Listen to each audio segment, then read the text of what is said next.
กคนเนาะถ้าผู้ใดมีลูกมีหลานเนาะอยากมาตัดหยิบเนาะ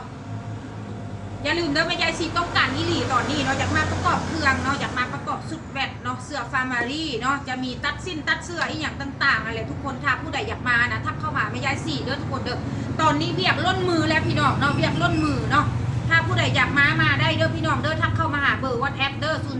020762114พี่น้องเนาะ346เด้อทักเข้ามาเลยหรือว่าคอมเมนต์ใน Facebook นี่ก็ได้เนาะหรือว่าคอมเมนต์เข้ามาเนาะอยากมายุเขตไกลๆผู้ใดอยากมาเนาะหรือว่ายุเขตไกลกันปรึกษากันได้เด้อพี่น้องเด้อเนาะตอนนี้เบียกล้นมือแหงเบียกจับอะไรทำไมพี่น้องเลยเนาะ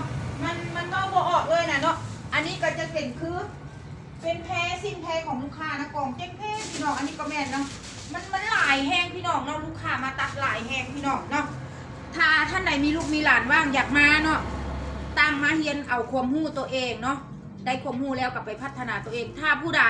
เนาะมาอยู่นำห้านของแม่ยายสีเนาะประกอบเครื่องซอยแม่ยายสีไล่ให้โตละเด้อไล่ให้โตละแล้วถ้าอยากได้ความรู้อยู่ซอยไปโดนไปอยากได้ความรู้ฟรีนะแม่ยายสีก็สอนให้ฟรีเลยบ่ได้ไล่หัวละนะถ้าตั้งใจมาเฮียนแท้ๆยายสีไล่หัวละนะทุกคนนะอย่าลืมผู้ใดสนใจอยากจะเฮียนความรู้ฟรี